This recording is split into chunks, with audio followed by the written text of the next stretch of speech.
Welcome back to our podcast dedicated to international press review. The leadership of the International Atomic Energy Agency has approved an agreement with Pakistan to ensure the operational continuity of the Chashma nuclear power plant. The decision was announced by the Pakistani Minister of Foreign Affairs, which highlighted its importance especially in light of the rapid changes in the international scenario. The news was reported on March 5th by Pakistan Today. Myanmar's Minister of Agriculture, Ho La Mo, carried out an inspection of cooperatives with the aim of assessing the implementation of regional development policies in Myanmar. During the visit, the minister urged citizens to commit themselves to their future and to carry out their assigned responsibility with dedication. The news was reported on March 5th by MyanmarTV.com.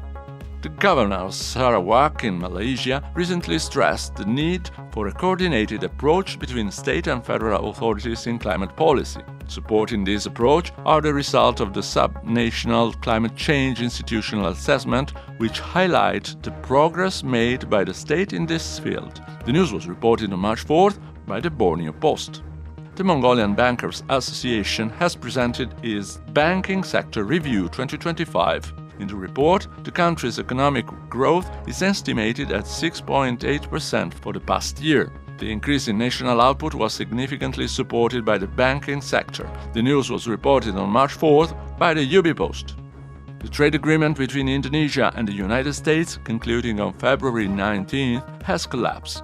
The deal, which includes tariff reduction for nearly 2,000 Indonesian products while removing duties on imports from the United States, is among those annulled by the U.S. Supreme Court in its recent ruling on President Trump's trade policy. The news was reported on March 3rd by Tempo.co. Flight disruptions and airport closures in the Middle East could benefit Asia-Pacific Airlines in the coming weeks. Among the potential beneficiaries are major carriers such as Singapore Airlines and Cathay Pacific, which operate numerous routes to Europe and could play a key role in the evolving international scenario. The news was reported on March 3rd by businesstimes.com.sg.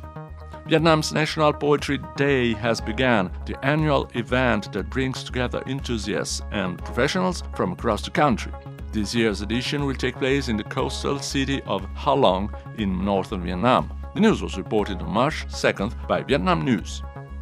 In Laos, the Huan Hin Stone Castle Festival has been inaugurated. The event takes place in the district of Sai Phu Thong and aims to promote the arts and celebrate national cultural heritage. Party and government representatives attended the opening ceremony. The news was reported on March 2nd by kpl.gov.la. Following approval of the constitutional reform project, Thailand's political leadership is preparing to manage a decisive turning point for the country. The provisions require a long and complex legislative process in which the support of both parliamentary chambers will be crucial. The news was reported on March 1st by Bangkok Post.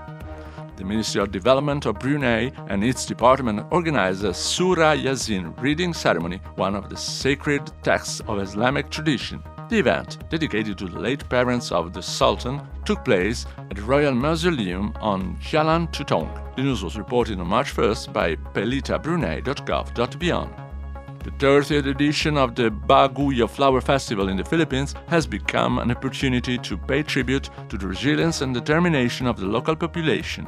In recent decades, the city has been hit by several natural disasters, but its residents have managed to restore prosperity to the area.